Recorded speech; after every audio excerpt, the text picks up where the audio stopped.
मैंने आम भास्कर सामल उपरा विद्यालय आज 11 तारिख रे आमे भाषा दिवस उपलक्षे भाषा संस्कृति और आमे यही प्रसंग टी नहीं आमे किसी आलोचना रखा जे आमे भाषा जानी भाषा हूँ आत्मार ध्वनि भाव विनिमय माध्यम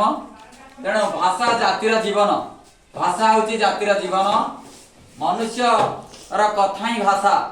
जिते प्रकार मनुष्य आमर अच्छा आम भारत रे विभिन्न आंचलिक भित्ति बा आम राज्य रे विभिन्न राज्य अच्छा भाषा हूँ मनुष्यर चिंता चेतना एवं अभिलाष और विनिमय करिवार एक विशुद्ध मानवीय अभ्यासगत पद्धति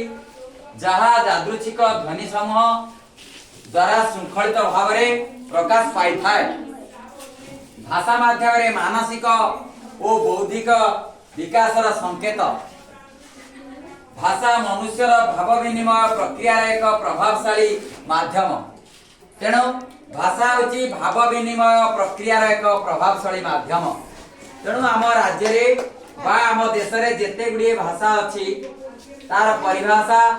बा उपभाषा मूल भाषा प्रामाणिक भाषा वैषयिक भाषा एवं अपभाषा बा मिश्रण भाषा कृत्रिम भाषा और गुप्त भाषा ये सब हूँ भाषार प्रकार कौन कौन ना मूल भाषा आ गोटे उपभाषा आ गोटे राष्ट्रभाषा राजभाषा प्रामाणिक भाषा जहाँ कहते स्टैंडर्ड लैंग्वेज एवं वैषयिक भाषा अपभाषा मिश्र भाषा कृत्रिम भाषा गुप्त भाषा तेणु ये सब प्रकार भाषा हूँ विभिन्न प्रकार तेणु आमे जानिले जे आम भाषा जेते मजबूत हम आम संस्कृति सेते मजबूत हम तेणु आमर थीम होची आम भाषा संस्कृति और आमे तेणु आमको कौन करिवो ना सामाजिक मानदंड नैतिक मूल्यबोध पारंपरिक रीतिनीति एवं विश्वास व्यवस्था कलाकृति एवं प्रजुक्ति विद्या ऐतिह्य को आमे मानिले आम भाषा संस्कृति सहित जड़ित हो तेणु आमे विभिन्न